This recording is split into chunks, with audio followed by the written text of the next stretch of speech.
अभी मैं आज का जो प्रमुख विषय है सम्यक कर्मांत सम्मा कम्मंतो ये अष्टांग मार्ग के 3 भाग जो है, 3 शीलों का जो पालन है, अदिन्नादाना वेरमणि, कामेषु मिच्छाचार वेरमणि और सूरा मेरे मध्य पमाद टाना वेरमणि, इसके तरफ मैं मुड़ूंगा। ये 3 पर मैं प्रकाश डालूंगा। जैसे कि अब जानते हैं कि बार बार दोहराया गया है यहाँ भी, इन पूर्णिमा के धम्म प्रबोधनों में भी, कि सम्मा कम्मन, तो इसकी परिभाषा जो है तथागत बुद्ध ने जो त्रिपिटक में की हुई है, अनेक सूत्रों में की हुई है, तो इसमें सुरा मेरे मध्य पमाद ठाना वेरमणि ये शामिल ही नहीं है।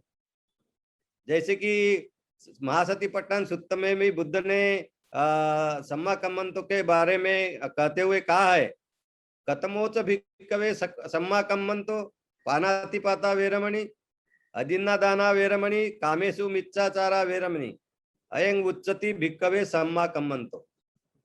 तो बुद्ध ने कहा है कि पानातिपाता वेरमणि,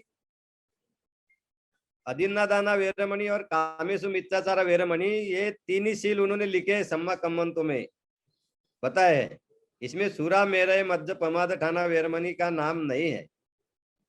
तो फिर पंचशील का ये शील, इसका सम्मा कम्मंतो में ये सम्मिलित है कि नहीं? तो है। आपको बताना चाहूंगा मैं कि सूरा मेरे मध्य पमाद ठाना ये जो शील है, ये शील पंचशील में भी है और अष्टशील में भी है और 10 शीलों में भी है। यानी पंचशील तो हम हमेशा पालन करते हैं, हमेशा ग्रहण करते हैं और पालन करते हैं। अष्टशील हम पूर्णिमा के उपोषद के दिन पालन करते हैं और श्रामनेर जो होते हैं वो श्रामनेर 10 शील पालन करते हैं। तो 10 शीलों में भी,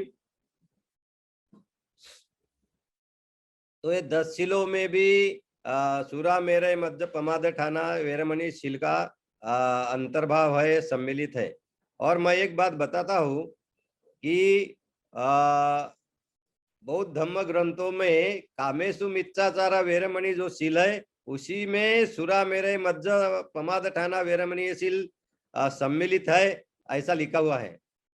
इसका उदाहरण मैं बताता हूँ कि लेडी सयाडाओ जी जो थे, बर्मा में बहुत पारंगत भिक्षु हो गए, जिन्होंने पहली बार उपासकों को धम्म सिखाने के लिए, मेडिटेशन सिखाने के लिए, विपස්සना सिखाने के लिए उन्होंने अनुमति दी। और सयाथेजी नाम के एक शिक्षक, एक उपासक को उन्होंने विपස්සना सिखाने की अनुमति दी। वही लेडी सयाडाओ जी ने अपने ग्रंथ जो है, अपने ग्रंथ में जो उन्होंने बहुत सारी टिप्पणी लिखी थी, उसमें उन्होंने लिखा है कि ये कामेषु मिच्छाचारा वेरमणि जो शील है, उसी में सूरा मेरे मध्य पमाद ठाना वेरमणि ये शील भी सम्मिलित है, उसी में शामिल है।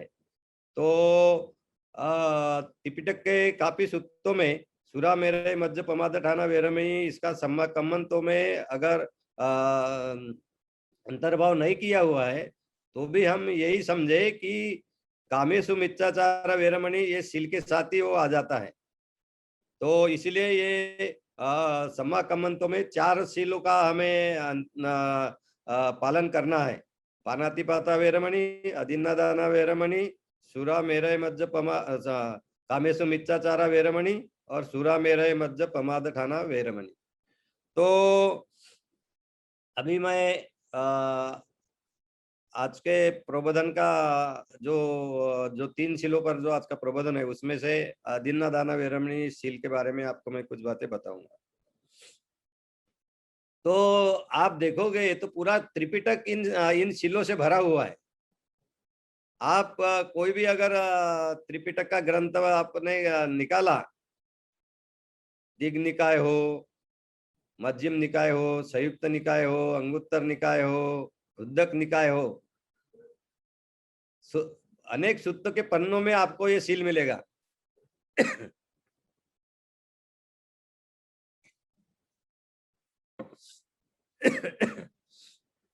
अदिन्ना दाना वेरमणि। तो कुछ सूत्रों का उल्लेख कर कर ही मैं आपको ये शील के बारे में बताऊंगा। मुझे थोड़ा ठीक नहीं है 2-4 दिन से, तो आज मुझे सुनने में आपको थोड़ी परेशानी हो सकती है, थोड़ा व्यत्यय आ सकता है। तो आप ये असुविधा समझिए या कुछ समझिए, उसको आप सहन करेंगे। तो दिगनिकाय का दूसरा सूत्र बहुत ही महत्वपूर्ण सूत्र, जिसको सामयिक फल सूत्र बोलते हैं। इस सूत्र में बुद्ध ने भिक्खु जीवन के क्या लाभ है ये बताए हुए हैं। सामयिक फल सूत्र आपको अगर पता होगा आपको, तो मैं बताना चाहता हूँ कि जीवक ये जीवक जो है, जीवक आम्रवन जो राजगृह में है, उस जीवक आम्रवन में बुद्ध ने ये मार्गदर्शन, ये देशना दी थी। और अजात शत्रु जो था, अजात शत्रु ने अपने पिताजी का ही खून किया था, राजा बिंबिसार का। और बिंबिसार का खून करने के कारण अजात शत्रु को नींद ही नहीं आती थी, उसका मन कभी शांत नहीं हुआ करता था। तो वो जीवक ने उसे बोला था कि जीवक, मुझे कुछ शांति मिले, मुझे मेरे मन शांत हो जाए, इसलिए मुझे कुछ मार्गदर्शन सुनना है धम्म पर। तो जीवक उसको लेके गए तथागत बुद्ध के पास, जीवक के आम्रवन में। तब जीवक के आम्रवन में तथागत वास्तव्य कर रहे थे। तो तब बुद्ध ने ये प्रश्न अजात शत्रु ने बुद्ध को पूछा था कि गृहस्थ जीवन त्याग कर भिक्खु जीवन जीने के क्या लाभ है। तब तथागत बुद्ध ने ये सूत्र में भिक्खु जीवन के क्या लाभ है ये अत्यंत विस्तृत से बताए हुए है। पूरा शील समाधि प्रज्ञा विपसना सभी प्रकार के ज्ञान, चेतोपरीय ज्ञान, सभी आसव खय ज्ञान सभी बताए हुए हैं उसमें।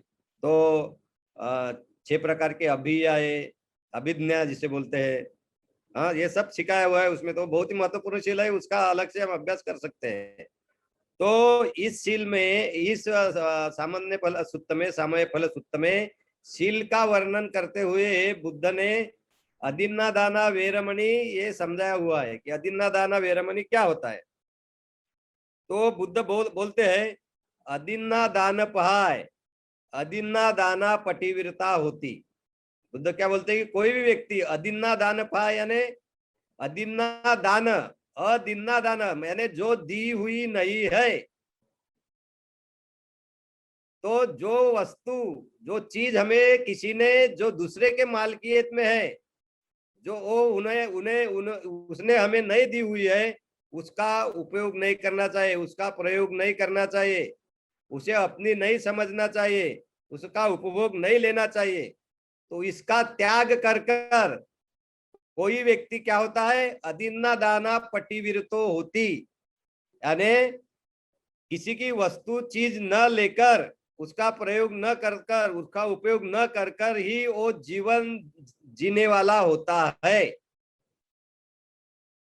तो इसका मतलब ये है कि अदिन्ना दाना वेरमणि ये शील का पालन करने के लिए जो भी चीज, जो भी वस्तु हमारी नहीं है, हमारे मालकियत में नहीं है, हमारे ओनरशिप में नहीं है, वो वस्तु या चीज, जब तक वो व्यक्ति हमें वो वस्तु दान में नहीं देता या उसका प्रयोग उपयोग करने के लिए अनुमति नहीं देता, उसका प्रयोग हमने नहीं करना चाहिए।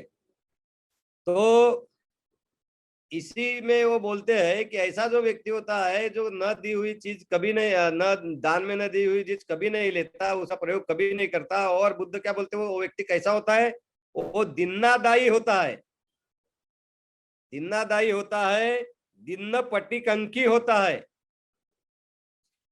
दिन्नादायी होता है, दिन्न पटिकंकी होता है, यानी दिन्नादायी यानी जो दिया हुआ है, जो अपना नहीं है, जो अपनी चीज नहीं है, वो जो कोई दे तभी वो उसका प्रयोग करने वाला होता है। और दिन्ना पटिकंकी होता है, यानी अगर उसे कोई चीज की जरूरत भी है, वस्तु की जरूरत है, तो वो कभी, जब तक दान में मिलेगी उसकी राह देखते रहता है। और जब तक वो नहीं मिलेगी तब तक उसका वो प्रयोग नहीं करता, उसके लिए वो चोरी नहीं करता। बिना अनुमति किसी की वस्तु ग्रहण कर लेना, उसका प्रयोग करना, इसे चोरी कहते हैं। तो ये जो व्यक्ति होता है, जो दूसरे के मालकियत में जो वस्तु होती है, चीज होती है, उसका न जब तक वो चीज उसे नहीं मिलती, वो व्यक्ति नहीं देता, तब तक वो चीज का प्रयोग वो नहीं करेगा। इस तरह से वो अपना जीवन जीकर पूरी तरह से जब दान मिलेगी तभी वो दूसरों की वस्तुओं का प्रयोग करने वाला होता है। और वो जब तक वो वस्तु नहीं मिलती तब तक उसके लिए राह देखते रहता है, वेट करते रहता है, पर चोरी नहीं करता। तो इसी तरह ये व्यक्ति जो होता है, अदिन्ना दाना वेरमणि, इस शील का पालन करता है। तो भाइयों बहनों, ये शील भी बहुत महत्व का शील है। आपको तो मालूम है, अगर ये शील का उल्लंघन हो गया तो भिक्खु पराजित हो जाते हैं, यानी वो भिक्खु भिक्खु नहीं रहते, उनको चीवर त्यागना होता है, भिक्खु जीवन छोड़ देना होता है। तो ये बहुत ही महत्वपूर्ण शील है। तो आप कितनी भी छोटी चीज को क्यों न हो दूसरे की, उसका हमने प्रयोग नहीं करना चाहिए। वो चीज हमारी है करके हम उसका ये जो है उपयोग नहीं करना चाहिए। कभी कभी क्या होता है कि कभी हमें किसी की गलती से छोड़ी हुई चीजें भी मिल जाती है। बहुत बार ऐसा होता है कि कोई गलती से कई जगह अपनी चीज छोड़ देता है, भूल जाता है। तो तब कोई व्यक्ति कहता है कि ये चीज तो कोई व्यक्ति भूल गया, उसे मालूम भी होता है कि ये चीज किसकी है, पर वो दूसरा व्यक्ति बोलता है ये भूल गया, छोड़ गया, अभी ये मुझे चीज मिल गई, और उसका प्रयोग करना शुरू हो जाता है, और वस्तु अपने पास लेके उसको छुपा भी लेता है। तो ये चोरी हो गई। ये अदिन्ना दाना वेरमणि, इस शील का उल्लंघन ही हो गया। हम तो बहुत सूक्ष्मता से इस शील का पालन करना चाहिए। अगर किसी की भूमि है, किसी की भूमि पर अगर आप उसकी अनुमति लेके उसका उपयोग करने लगते हो, प्रयोग करने लगते हो, उस पर कुछ काम करते हो, तो ये भी अधीन दाना वेरमणि शील का उल्लंघन ही हो गया।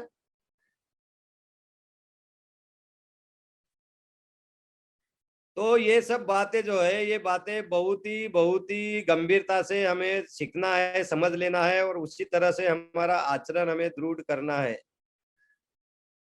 सरकार की भूमि है, सरकार की भूमि का भी नियमों का पालन न करते, कानून का पालन न करते, उसका प्रयोग करना, उपयोग करना, ये भी अधीनदाना वेरमणि शील का उल्लंघन ही कहलाया जाएगा। क्योंकि अब सरकार की भूमि भी आपको लेना है, आपको प्रयोग के लिए लेना है, तो उसके लिए कानून बना हुआ है, उससे वो कानून से लेकर ही उसका प्रयोग करना चाहिए। ऐसी स्थिति आना चाहिए। बाबा साहब के अनुयायियों में इसके पहले अगर कुछ बातें की भी होगी तो आगे में ये बातें नहीं दोहरानी चाहिए। मैं देखता हूँ कि कभी कभी कोई भी व्यक्ति धम्म के लिए भी काम करने के लिए कभी कभी सरकारी भूमि पर अतिक्रमण कर लेते हैं, और पूरे जिंदगी भर वो भूमि कानूनन मिलाने के लिए प्रयास करते रहते हैं, और कभी कभी उनका जीवन भी समाप्त हो जाता है, मृत्यु आ जाती है, तभी वो जमीन कानूनन उनको नहीं मिलती। तो धम्म का अच्छी तरह से काम करने के लिए उनको जो अवसर था, वो अवसर भी वो खो देते हैं। तो आगे में ये बात हमें ध्यान में रखनी चाहिए कि ये सरकारी भूमियों का भी आपको अगर कुछ नियमों से वो उसका प्रयोग करना चाहिए, और नियम का उल्लंघन करके हम प्रयोग न करें, ताकि उससे ये शील का भी उल्लंघन होता है और हमारी शक्ति भी उसमें बहुत सारी चली जाती है। अगर सहमति है या कोई आपको ये देता है कि नहीं ये आप भूमि प्रयोग में ला सकते हैं, तो ये वो करनी चाहिए। तो ये बात भी अधीन दाना वेरमणि में आए, कोई माने न माने, वो लोग बहुत सारी बोलते हैं हमारे पास जमीनें नहीं है, हमारे पास खरीदने के लिए उतना धन नहीं है, तो फिर हम क्या करें, हमारे केंद्र बनाए ही नहीं का। तो बनाइए, पर वो नियमों से बनाइए। नो तो बुद्ध की वाणी जो है, बुद्ध की वाणी, बुद्ध ने जो शील बताया उसका उल्लंघन नहीं करना चाहिए। तो ये बात हमें ध्यान रखनी चाहिए। तो अधीन दाना वेरमणि शील का हम पालन करेंगे। इसके आगे का जो शील है, कामेशु मिच्छाचार वेरमणि, ये तो बहुत ही महत्वपूर्ण शील है। और आपको मालूम है, कामेशु मिच्छाचार वेरमणि जो शील है, ये शील का उल्लंघन कब होता है? तो समाज है, समाज सुख शांति से चले, लोगों को आनंद मिले, सुख मिले, इसीलिए ये नियम बनाए गए समाज ने भी। तो इसमें अगर इस शीलों का उल्लंघन हो जाता है तो समाज का संतुलन बिगड़ जाता है। और शीलों का उल्लंघन करके हम अपने लिए और दूसरों के लिए भी दुख निर्माण करते हैं। तो ये जो कामेशु मिच्छाचार वेरमणि जो शील है, इसका उल्लंघन किया तो आपको मालूम है कि कितना दुख की निर्मित होती है। जो व्यक्ति इस शील का उल्लंघन करते हैं तो उनमें भी बहुत बड़ा अपराध की भावना निर्माण हो जाती है कुछ लोगों में। अगर वो सभी लोग को मालूम हो गया तो कि इन व्यक्तियों ने ये दुराचार किया है, कामेशु मिच्छाचार वेरमणि, उनकी समाज में प्रतिष्ठा भी कम हो जाती है। और आपको मालूम है कि बहुत बार किसी व्यक्ति की प्रतिमा का हनन करना है तो इनका झूठे आरोप जो लगाए जाते हैं, तो उन्होंने ये शीलों का उल्लंघन किया, इस शील का कामेशु मिच्छाचार, यही आरोप लगाया जाता है। जैसे बुद्ध पर भी चिंचा नाम के एक गृहिणी ने आरोप लगाया था। तो ये जो शील है बहुत ही महत्वपूर्ण शील है, कामेशु मिच्छाचार वेरमणि। तो ये आपको एक मैं बात बताता हूँ, मैंने पिछले वक्त भी ये सूत्र आपको बताया था। अंगुत्तर निकाय के दशक निपात में जानुसोनी वग्ग में चुंद सूत्र है। ये चुंद सूत्र है, ये बहुत महत्वपूर्ण सूत्र है। इसके पहले भी मैंने आपको बताया था ये सूत्र। ये चुंद कौन था आपको मालूम है ना? तथागत बुद्ध का महापरिनिर्वाण कुशीनारा में वैशाख पूर्णिमा के दिन हुआ। उसके पहले दिन ये चुंद ने आखिरी भोजन सिद्धार्थ गौतम बुद्ध को खिलाया था। ये आपको पता है? तो वही ये चुंद है। और ये पावा में, इस चुंद के आम्रवन में तथागत गौतम बुद्ध ने उसको शिक्षा दी थी। सिखाया था धम्म। तो धम्म सिखाते वक्त उन्होंने, बुद्ध ने उसको तीन प्रकार की शरीर की अशुद्धताएं और 3 प्रकार की शरीर की शुद्धताओं के बारे में बताया था। ये जो मार्गदर्शन है, यही चुंद सूत्र के नाम से अंगुत्तर निकाय के दशक निपात में जानुसोनी वग्ग में ये शामिल किया हुआ है, ये चुंद सूत्र करके। तो चुंद सूत्र में बुद्ध क्या बोलते हैं, 3 प्रकार की शुद्धताएं है शरीर की।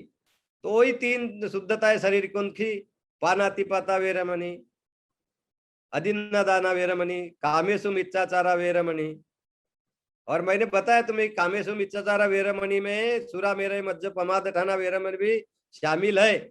ऐसा समझ कर ही हमें सम्मा कम्मन, तो ये अष्टांग मार्ग का जो भाग है इसका पालन करना है। तो ये कामेशु मिच्छाचार वेरमणि, ये चुंद सूत्र में बुद्ध ने समझाया है। बुद्ध कहते हैं, क्या कहते हैं कि कोई अपने शरीर की शुद्धता किस तरह से पाता है, किस तरह से बरकरार रखता है। तो बुद्ध बोलते हैं, कामेशु मिच्छाचारं पहाय, कामेशु मिच्छाचारा पटिवीरता होती। कामेशु मिच्छाचारं पहाय यानी लैंगिक अनाचार से दूर रहकर, लैंगिक अनाचार का पूरी तरह से त्याग कर यानी व्यभिचार का त्याग कर कोई व्यक्ति पूर्णता ऐसे दुराचार से दूर रहकर अपना जीवन व्यतीत करता है। तो बुद्ध ने और समझा है कि ये शील का पालन करने के लिए वो क्या क्या करता है ऐसा व्यक्ति। तो क्या करता है वो, तो ये समझाते हुए बुद्ध ने बोला है कि जो भी स्त्री अपने माँ से संरक्षित है, पिताजी से संरक्षित है, माताजी और पिताजी से दोनों से संरक्षित है, अपने भाई से संरक्षित है या बहन से संरक्षित है, या अपने परिवार के अन्य जो उनके लोग हैं, उनके नातलग है, नातेवाईक जो है उनसे संरक्षित है, या उनके गोत्र से संरक्षित है, कुल से संरक्षित है, या धम्म से संरक्षित है, ऐसे कोई भी स्त्री के साथ वो लैंगिक संबंध प्रस्थापित नहीं करता। जिसके पति है, यानी जो ही विवाहित है, जिसके पति है, और जो लैंगिक संबंध करने से कोई भी स्त्री से अगर दंड मिलता है, कानून से शिक्षा होती है, पनिशमेंट होती है, इम्प्रिजनमेंट होता है, ऐसा इस तरह का शारीरिक संबंध, लैंगिक संबंध प्रस्थापित करना, जो जिस स्त्री का पति है उसके साथ शारीरिक संबंध प्रस्थापित करना, और जिसका कोई स्त्री का किसी पुरुष के साथ शादी होगी, ये पक्का हुआ है, जिसे हम एंगेजमेंट बोलते हैं, अभी एंगेजमेंट, कोई साक्ष्यगन भी बोलते हैं, तो ये अगर हुआ है तो ऐसे स्त्री के साथ वो कभी भी शारीरिक संबंध प्रस्थापित नहीं करता, लैंगिक संबंध प्रस्थापित नहीं करता। तो इसी तरह से वो लोग वो कोई भी व्यक्ति लैंगिक दुराचार से दूर रहता है, उसका त्याग करता है, ऐसे बुद्ध ने कहा है। देखिए इसमें क्या क्या बुद्ध बोलते हैं। बुद्ध बोलते हैं पाली भाषा में, याता मातु रक्किता, पितु रक्किता, माता पितु रक्किता, भातु रक्किता, भगिनी रक्किता, ज्ञाति रक्किता, गोत्र रक्किता, धम्म रक्किता। देखिए यानी जो स्त्री पिताजी से, माँ से और पिताजी दोनों से, भाई से, बहन से, अपने सगे जो परिवार के लोग हैं या उनके नाते संबंध में जो लोग हैं उनसे, या उनके कुल से, कुल के दूसरे लोग उनसे, या धम्म से जो भी स्त्री संरक्षित है उसके साथ शारीरिक संबंध, लैंगिक संबंध प्रस्थापित करना, ये कामेषु मिथ्याचारशील का उल्लंघन है, ऐसा इसमें बुद्ध ने बताया है चुंद सूक्त में। तो कोई भी व्यक्ति ऐसा न करे, इससे बचे। और उन्होंने ये भी कहा है कि जिस स्त्री का पति है, जिंदा है, ऐसे कोई भी स्त्री के साथ शारीरिक संबंध, लैंगिक संबंध प्रस्थापित नहीं करना चाहिए। ये नहीं कर ही कोई भी व्यक्ति कामेषु मिथ्याचार विरमशील का पालन करता है, उससे दूर रहता है लैंगिक दुराचार से, ऐसा बुद्ध ने इसमें कहा है। और जिस स्त्री का किसी पुरुष से शादी तय हुई है, एंगेजमेंट हुआ है, शादी होना उसका तय है, पक्का है, ऐसे स्त्री से भी, और जो लैंगिक संबंध प्रस्थापित करने से कोई भी स्त्री के साथ शिक्षा होती है कानूनन, एडल्ट्री जिसे हम बोलते हैं, रेप भी है। ये आपको मालूम है कि अभी ये स्वतंत्र भारत में बोलो या पूरे दुनिया में बोलो, ये रेप जो है, एडल्ट्री है, इसके लिए शिक्षा है। तो जिसमें शिक्षा होती है, उसी तरह का लैंगिक संबंध जो है वो भी कामेषु मिथ्याचार विरमशील का उल्लंघन है, ये बुद्ध के ही चुंद सूत्र से स्पष्ट होता है।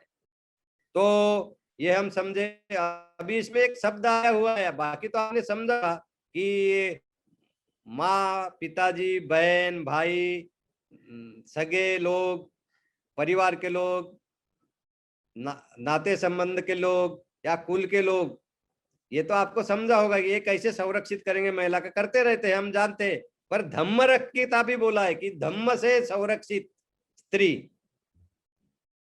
तो धम्म से संरक्षित स्त्री कौन होती है? तो जो प्रवर्जित हुई स्त्री है, भिक्खुनिया, सामनेरी, तो जो बुद्ध की परंपरा में प्रवर्जित हुई है, गृह त्यागी है, ऐसी जो स्त्रियां है, वो स्त्रियों के साथ भी लैंगिक संबंध नहीं करना चाहिए। वो भी कामेषु मिथ्याचार वेरमणि का शील शील का उल्लंघन है। आपको मालूम है बलात्कार जिसे बोलते रेप, ये बहुत ही घिनौना अपराध समझा जाता है। और आप भी भारत देश में भी मालूम है ना, इसके लिए स्पेशल कोर्ट्स बनाते हैं। उपलवन्ना भिक्खुनी बनने के पहले ही एक व्यक्ति उसके तरफ आकर्षित हुआ था और उससे शादी करना चाहता था, पर वो नहीं कर पाया। तो वो भिक्खुनी बनने के बाद भी उसके पीछे पीछे रहता था। और जिस श्रावस्ती के पास एक अंधवन में जब वो विहार कर रही थी, वास्तव्य कर रही थी जल में, तब उसकी जो कुटी थी, और वो जब सवेरे चारिका के लिए गई तो वो के वो कुटी में जाकर छुप गया।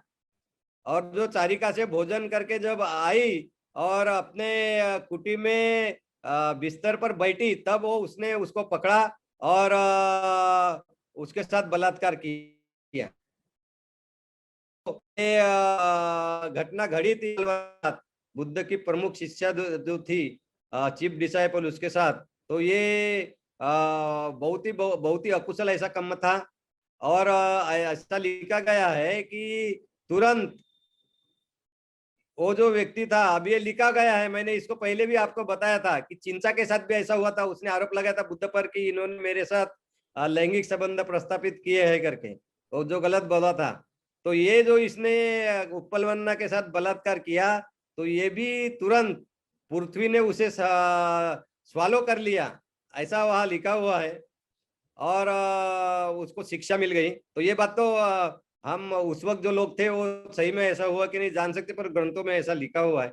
और आप तो जानते हो कि सामान्य कोई स्त्री के साथ बलात्कार करना ये भी बहुत बड़ा अकुशल कर्म है। तो अरहंत थी उपलवन्ना, अरहंत भिक्षुनी के साथ, अरहंत स्त्री के साथ लैंगिक संबंध प्रस्थापित करना, ये बहुत ही यानी क्या बोलेंगे कि घिनौना अपराध है। ये बहुत ही नीचे स्तर का ऐसा अकुशल कर्म है, और वो इसके साथ हुआ था। तो इससे हमने बचना चाहिए।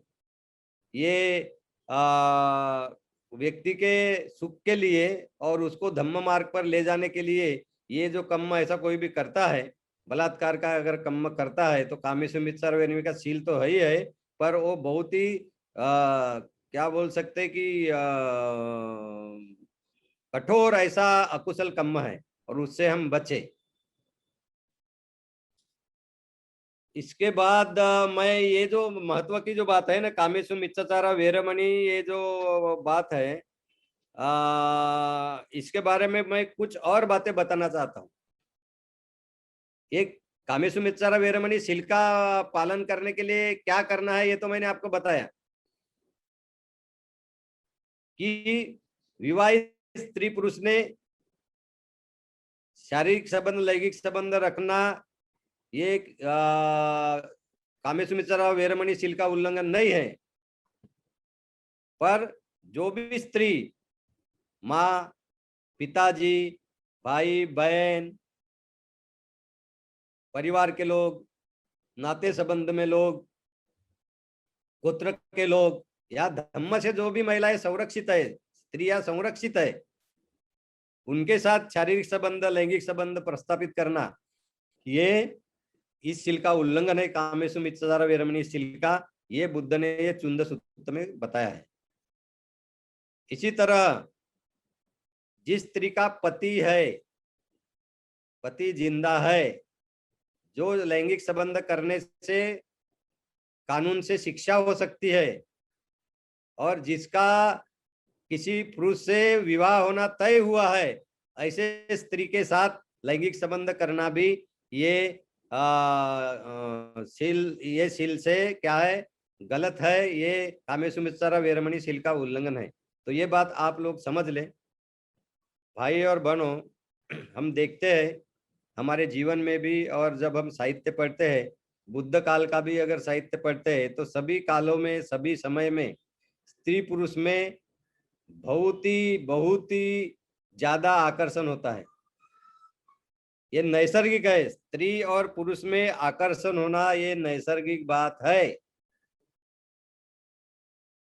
माँ बाप अपने बच्चों को कभी ये सिखाते हैं क्या कि स्त्रियों की तरफ कैसे आकर्षित होना? कोई नहीं सिखाता। उम्र होने के बाद लड़के लड़कियों की तरफ आकर्षित होते ही है, लड़कियां लड़कों की तरफ आकर्षित होती है। ये उपजत गुण होता है, इसी को काम कहा गया है। इसलिए मैंने आपको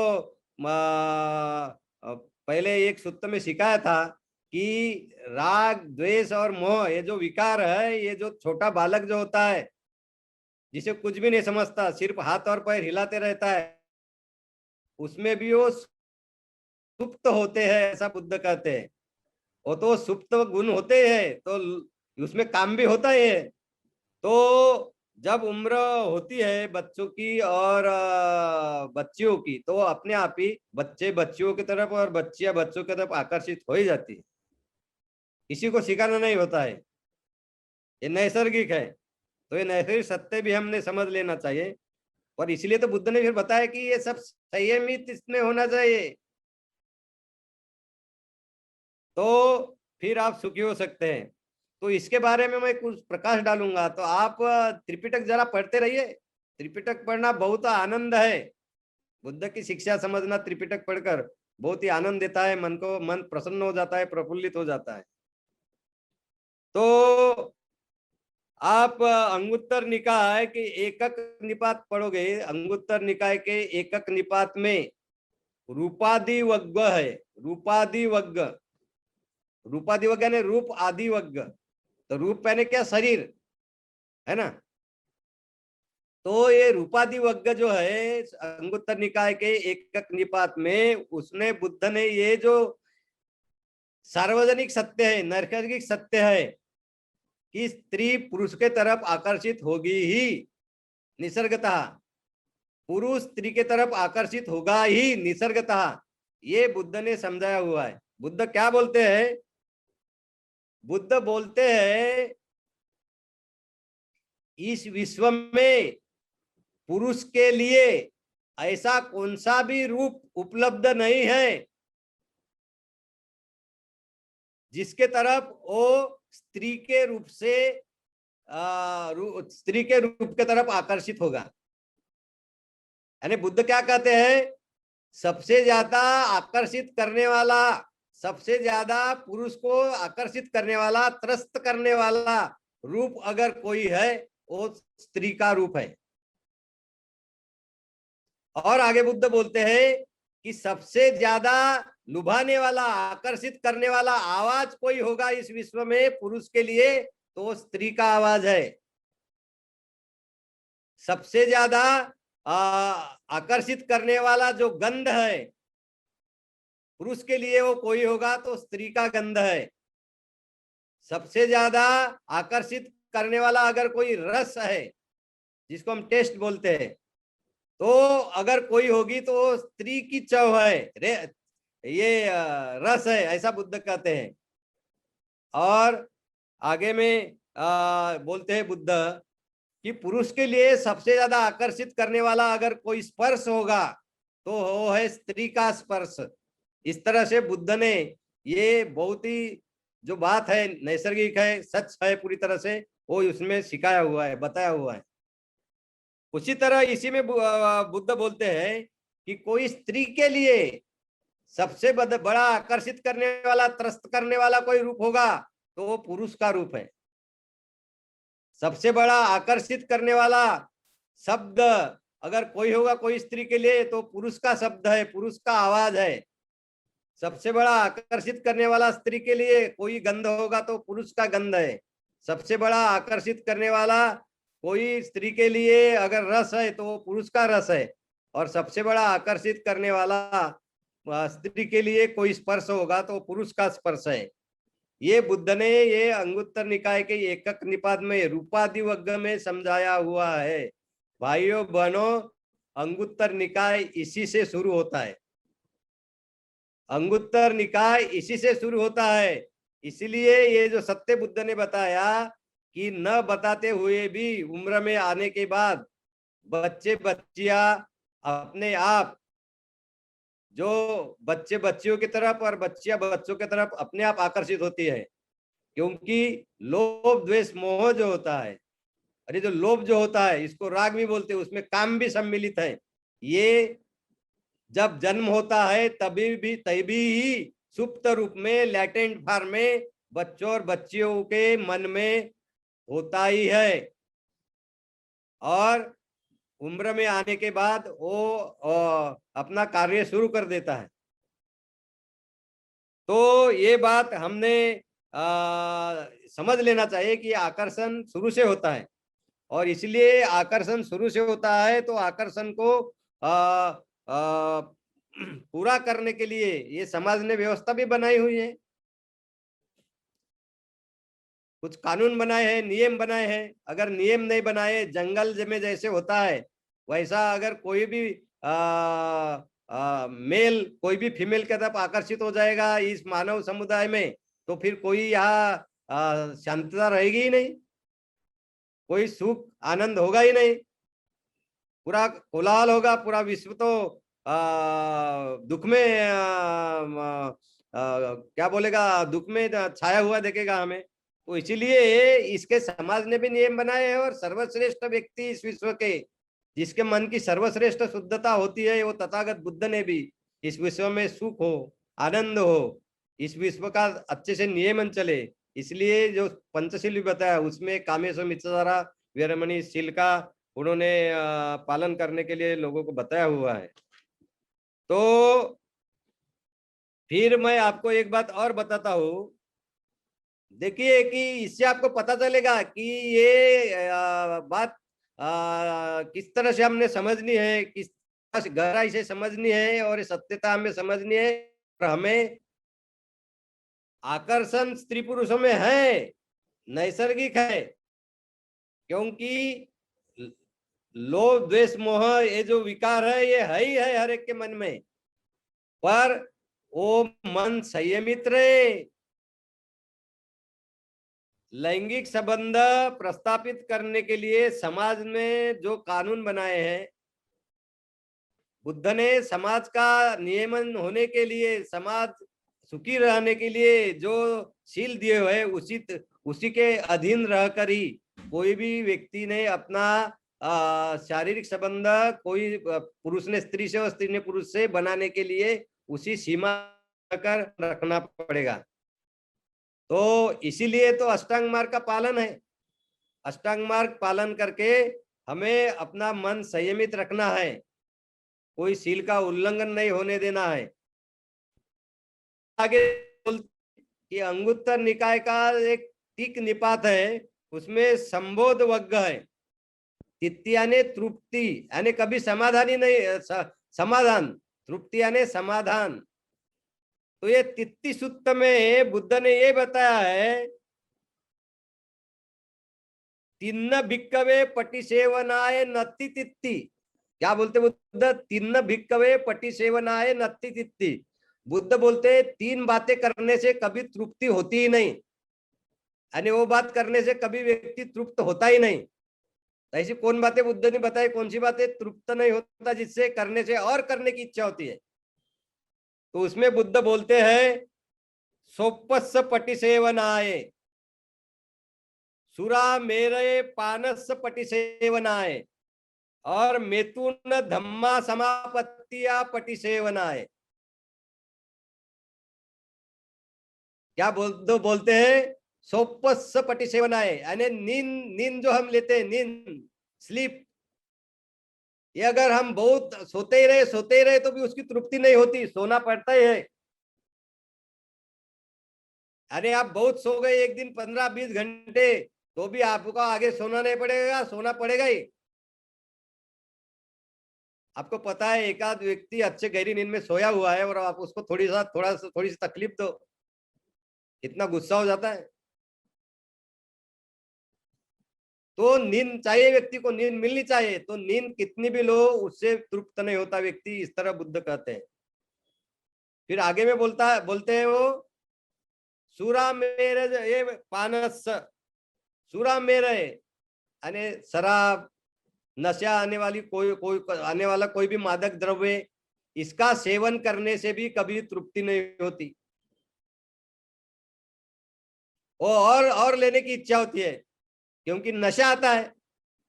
नशा आता है तो लोगों को लगता है कि बहुत आनंद मिल रहा है।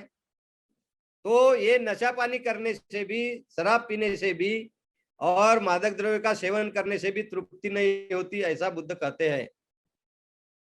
उसी तरह बुद्ध कहते हैं मेतुन धम्मा पटि समापत्तिया पटि सेवनाय न तिथि।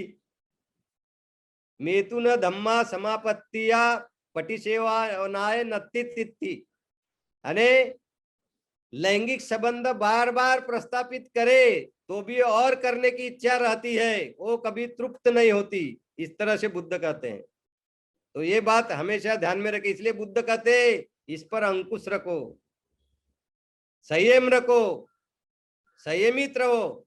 ये तीनों में संयमित रहना बहुत जरूरी है, क्योंकि नींद, मादक द्रव्यों का सेवन करना और लैंगिक संबंध प्रस्तापित करना, ये तीनों में संयम होना चाहिए, नहीं तो ऐसी बातें कभी तृप्त होती नहीं।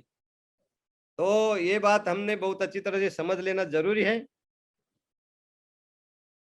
भाइयों बहनों, स्त्री पुरुष में इतना आकर्षण भयंकर होता है, इतना गहरा आकर्षण होता है कि कभी कभी लोग लाज लज्जा भी छोड़ देते हैं। आपको मालूम है ना, आज के समाज में भी ऐसा होता है। हमने कभी कभी वर्तमान पत्र में पढ़ते हैं कि कोई पिताजी ने अपने बेटी के साथ ही शारीरिक संबंध प्रस्तावित कर दिए। ऐसे अपन पढ़ते हैं कि कोई बेटे ने अपने माँ के साथ ही शारीरिक संबंध प्रस्तावित कर दिए। कभी कभी पढ़ते हैं हम, अभी पेपर में पढ़ते ही उनको शिक्षा भी हो गई, वो जेल में है लोग। तो बुद्ध काल में भी ऐसी एक बात हुई थी, वो मैं आपको बताता हूँ। इसलिए मैं आपको बता रहा हूं कि आपको आपको इसकी गहराई समझे कि हमारे काम वासना पर हमें काबू रखना ही है। ये बात नहीं है, उस पर काबू अगर नहीं रखेंगे तो हमारी क्या बोलते हैं, हमारा पराभव निश्चित है। हमें हमें हमें दुख आना निश्चित है, हमारा डाउनफॉल निश्चित है। बुद्ध ने पराभव सूत्र में बताया है कि ये पराभव होने का एक कारण है। तो एक है तथा श्रावस्ती में, जेतवन में, अनाथ पिंडी आराम में तब वास्तव्य कर रहे थे। उस वक्त की ये घटना है, वो वर्षावास की बात है। उस वक्त एक भिक्खु और भिक्खुनी श्रावस्ती में वर्षावास के लिए आए थे। तो जो भिक्खुनी जो थी और एक भिक्खु था, तो ये भिक्खुनी जो थी, वो भिक्खु जो था वो भिक्खुनी का बेटा था। माँ और बेटा ये दोनों श्रावस्ती में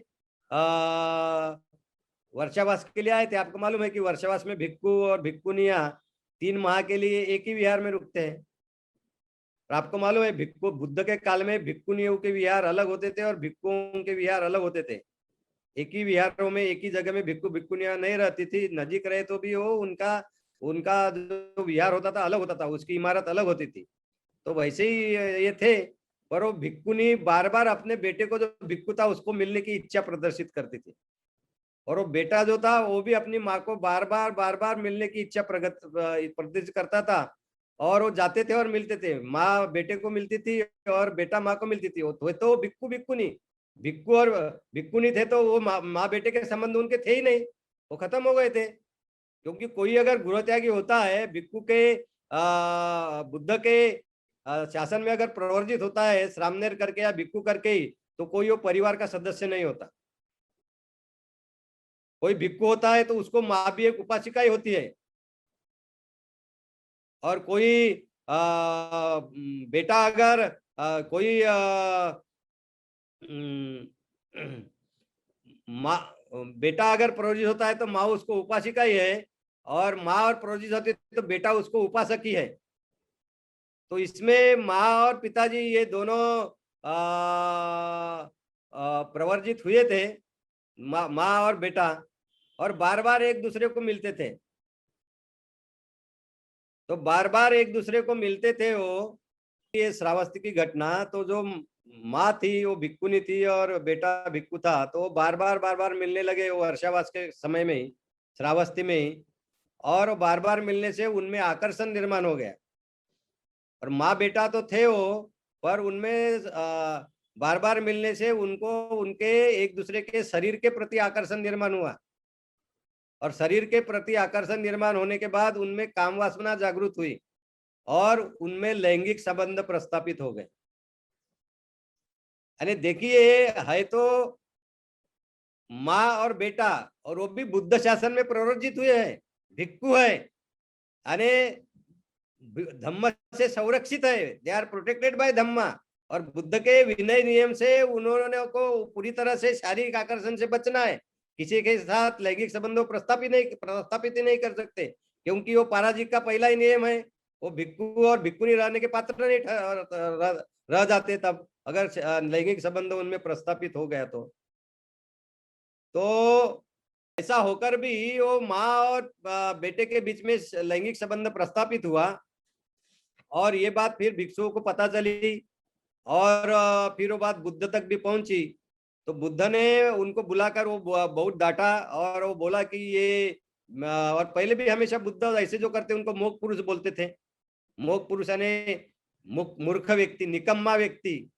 तो ऐसा उन्होंने उनको कहा। और उसके आगे जब भिक्षुओं को प्रबोधन कर रहे थे बुद्ध जेतवन विहार में, तब बुद्ध ने क्या कहा, भिक्षुओं ने वो फिर और बुद्ध ने ये बात दोहराई कि स्त्री का रूप, स्त्री का शब्द, स्त्री का गंध, स्त्री का रस, स्त्री का स्पर्श, ये पुरुष के लिए सबसे ज्यादा आकर्षित करने वाला है। और फिर आगे में बुद्ध बोलते हैं कि स्त्री ये एक मार जो है, मार का जाल है पुरुष के लिए, ऐसा बुद्ध उसमें कहते हैं। तो ये भिक्षुओं को संबोधित कर रहे थे बुद्ध, सिर्फ भिक्षुओं को, भिक्षुनियों को नहीं। इसलिए उनको समझाते हुए उन्होंने बताया कि इससे बचना चाहिए, क्योंकि स्त्री ये मार का जाल है पुरुष के लिए। और भिक्षुओं को संबोधित, भिक्षुनियों को संबोधित करते हुए उन्होंने अगर ये कहा होता तो ये कहा होगा कि पुरुष ये स्त्रियों के लिए मार का जाल है। तो ये बात हमने समझ लेना चाहिए। इसलिए भाई बहनों, एक बात ध्यान में रखो, कभी कभी माँ बाप, भाई बहन, जो बड़े लोग होते परिवार के, अपने घर के छोटे उम्र के लड़कियों को, स्त्रियों को बताते हैं कि किसी अन्य पुरुष से ज्यादा मत मिलो, दूर रहो। तो ये समाज ने जो नियम बनाए हैं वो नियमों का पालन होना जरूरी होता है, नहीं तो कभी कभी अनुचित घटनाएं घटती है और घटनाओं का सामना करना पड़ता है और जीवन दुखी हो जाता है। तो इसीलिए ये एक बात ध्यान में रखे कि अपने पति और पत्नी छोड़कर किसी भी एकांत में किसी भी पुरुष से या स्त्री से कोई भी व्यक्ति जरूरत से ज्यादा नजीक न पहुंचे। इसलिए मैं बार बार हमारे उपासिकाओं को भी बताता हूँ, भिक्षुओं को, भंते जी को भी मिलना है तो 2-4 फीट दूर ही रहना चाहिए। ये बार बार बताता हूँ, क्योंकि आप ये देख रहे हो कि जो आकर्षण है स्त्री पुरुष में नैसर्गिक है। और जब एक भिक्षु होकर भी माँ और बेटा जो है उनमें शारीरिक संबंध निर्माण हो सकते, तो फिर अगर मन पर संयम नहीं रहा तो कोई भी इससे दूषित हो सकता है। इसलिए हम दूर ही रहे, ऐसी परिस्थिति निर्माण न होने दे कि कोई पुरुष का कोई स्त्री के प्रति और कोई स्त्री का पुरुष के प्रति आकर्षण निर्माण हो और उससे कामेषु मिच्चाचार वैरमणि शील का उल्लंघन हो। तो ये बातें आप ध्यान रखेंगे, ऐसा मैं समझता हूँ। तो ये जो है, ये जो शील है कामेषु मिच्चाचार वैरमणि, इसका आप बड़े कड़ाई से पालन करेंगे, ऐसा मैं समझता हूँ। भाई और बहनों, इसके आगे जो आज का जो शील है उसके बारे में आपको बताता हूँ। चूरा मेरे मज्ज पमाद ठाना वेरमणि सिक्का पदंग समाधियामी। तो मैंने आपको पहले ही बताया कि ये जो शील है ये सम्मा कम्मंतों में बुद्ध ने नहीं लिया हुआ है, पर धम्म पालन करने वाले जो बहुत ही धम्म में पारंगत भिक्खु थे वो यही कहते हैं कि कामेषु मिच्चाचार वैरमणि का भागी ये सुरा मेरे मज्ज पमाद ठाना वेरमणि इस शील को समझकर उसका पालन करना चाहिए। और त्रिपिटक में भी ये सूरा मेरय मज्ज प्रमाद ठाना वेरमणि शील बताया हुआ है। त्रिपिटक का जो खुद्दक निकाय ग्रंथ है, खुद्दक निकाय जो है, तो खुद्दक निकाय में जो अनेक ग्रंथ है उसमें एक खुद्दक पाठ ग्रंथ है। तो इस खुद्दक पाठ के खुद्दक निकाय के खुद्दक पाठ ग्रंथ में 10 सिक्का पद बताए गए। 10 सिक्का पद सामनेर के लिए होते हैं, श्रामनेर के लिए। तो ये 10 सिक्का पद है, 10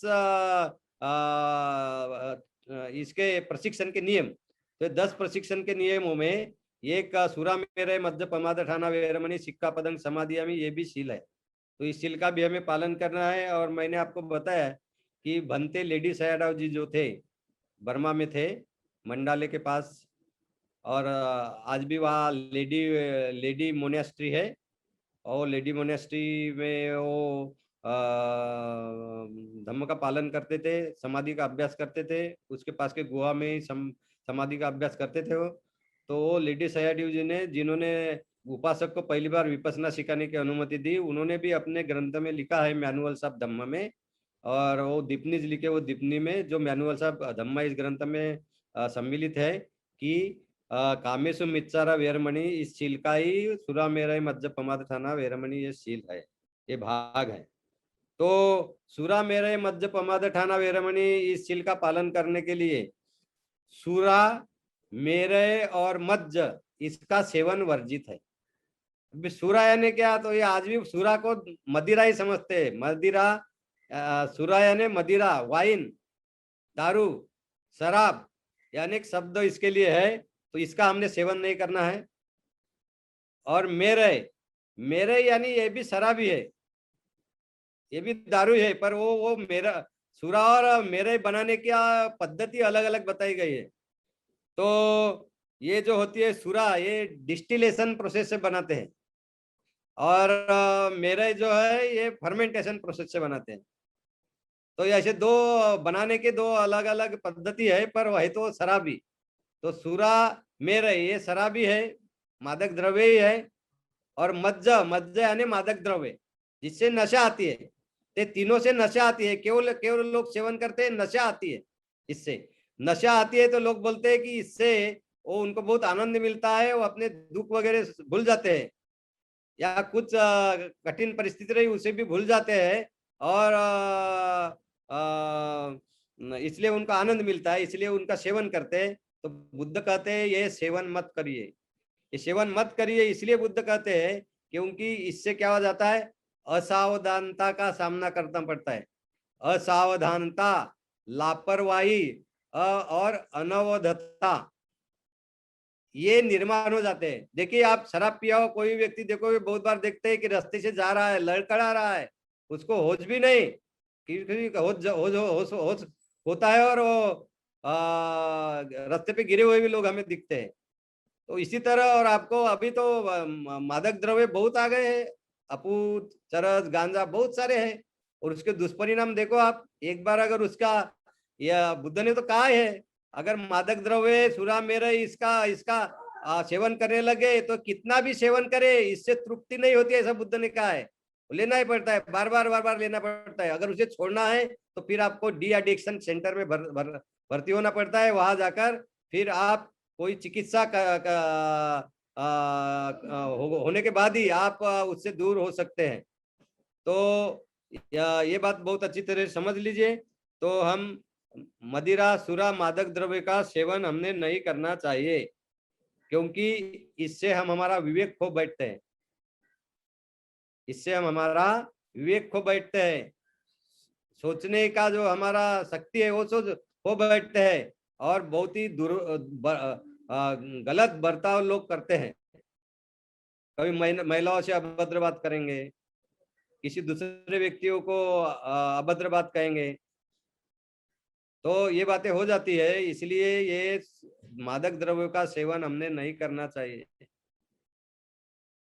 तो ये बहुत ही इसकी हमने ध्यान में रखें और मादक द्रव्य का सेवन न करें। अभी आपने एक बहुत महत्वपूर्ण बुद्ध का शील है, उसकी पढ़ाई आपने कभी की होगी, सिगालोवाद सुत्त है। सिगाल का सुना होगा आपने, वो है ना, 10 दिशाओं की पूजा करता था, ये नदी में रहकर भीगे कपड़े पहनकर। बुद्ध ने उसको बताया था कि 10 दिशाओं की पूजा करना क्या है, तो बुद्ध बताते हैं पूर्व की दिशा को माँ पिताजी समझकर उनकी सेवा करो, वगैरह वगैरह। वो आपको मालूम होगा, माँ बाप के कर्तव्य बताए उस सूत्र में, फिर श्रीगाल सूत्र में पति पत्नी के कर्तव्य, बेटी के कर्तव्य, शिक्षक के कर्तव्य, मजदूरों के कर्तव्य, सेवक के कर्तव्य, ये सब बताया हुआ उसमें। तो ये कर्तव्य बताया, बहुत ही महत्वपूर्ण श्रीगाल सूत्र है। ये गृहस्थ लोगों के लिए शिगालोवाद सूत्र ये बहुत ही मार्गदर्शक सूत्र है, उसका पालन करना बहुत ही जरूरी है।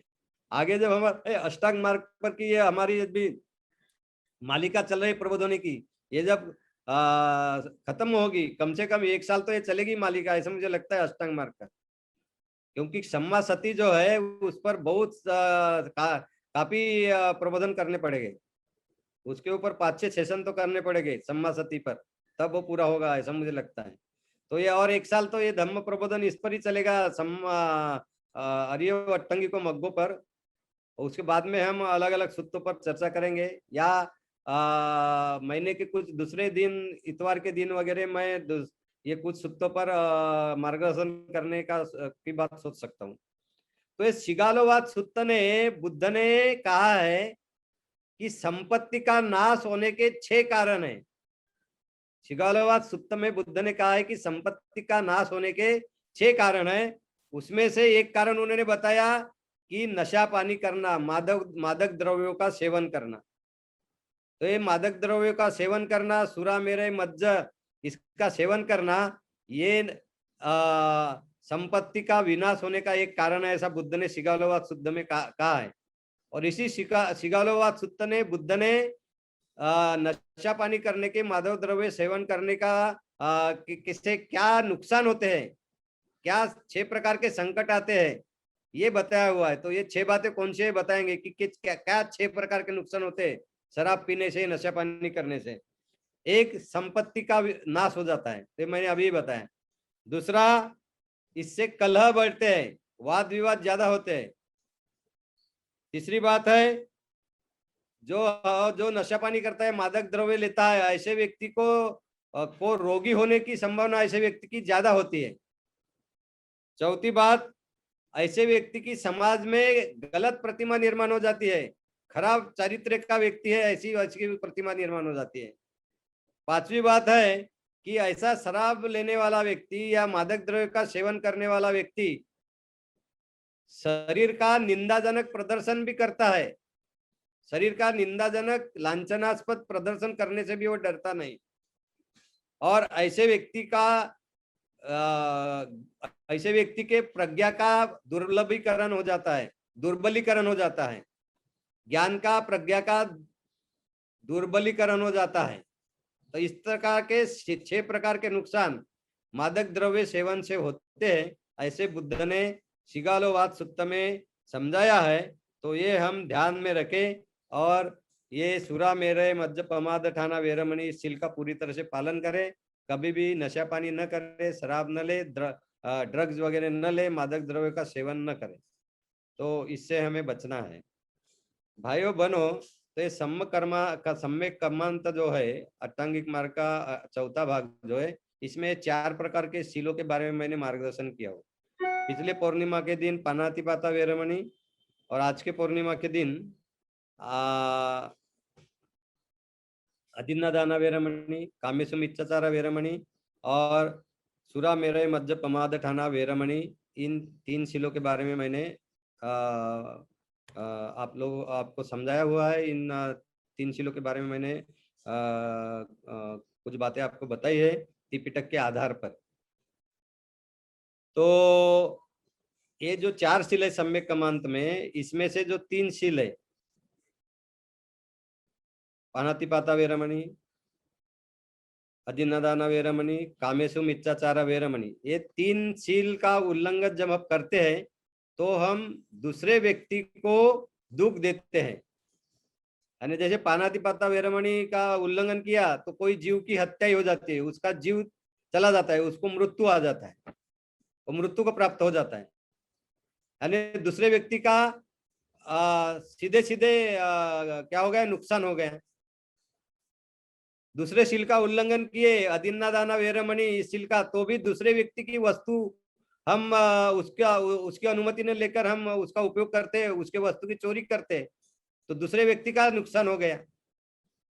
तीसरा जो शील है कामेषु मिथ्याचार वेरमणि, तो इस शील का उल्लंघन करके हम किसी व्यक्ति के साथ अनैतिक लैंगिक आचरण करते हैं, तो दूसरे व्यक्ति का भी नुकसान इसमें है, उसको भी दुख झेलना पड़ता है। अगर पता चला कि इस व्यक्ति अगर किसी महिला पर बलात्कार हो गया, ऐसा भी सुने, तो उस महिला की प्रतिमा भी के ऊपर भी सवाल उठाए जाते हैं।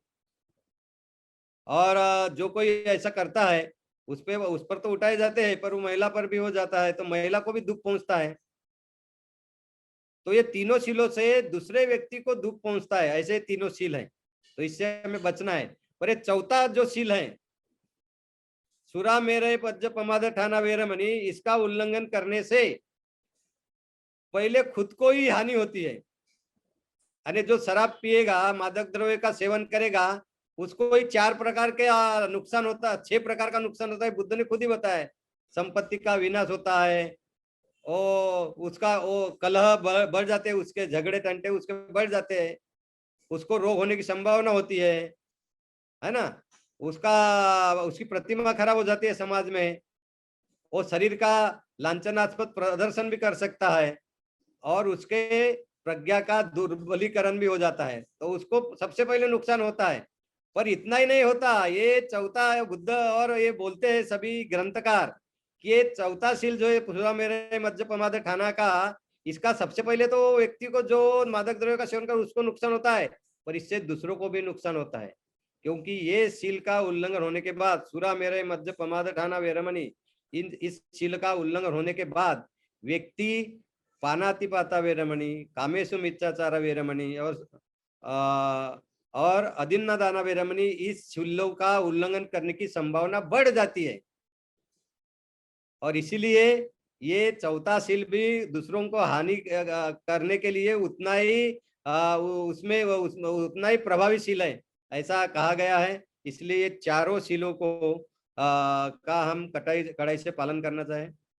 भाई और बहनों, इस विश्व में हम जो जन्मे हैं, तो हमें दूसरे लोगों के साथ ही जीना है। हम परिवार में पैदा होते हैं, हमारे माँ बाप तो होते ही है, तो वो परिवार में हम पैदा होते हैं, उसी में बड़े होते हैं, वो परिवार ही हमारा पालन करता है, पोषण करता है, और फिर इसी समाज में हमें रहना होता है, इसी परिवार में रहना होता है। और तो इसीलिए इस परिवार के और समाज के लोगों के प्रति हम मैत्री का भाव रखकर, करुणा का भाव रखकर ही हम खुद सुखी रह सकते हैं। और इसलिए अगर हमें ये लोगों के प्रति अगर करुणा का भाव रखना है, मैत्री का भाव रखना है, तो ये तभी संभव है जब हम ये शीलों का पालन करें।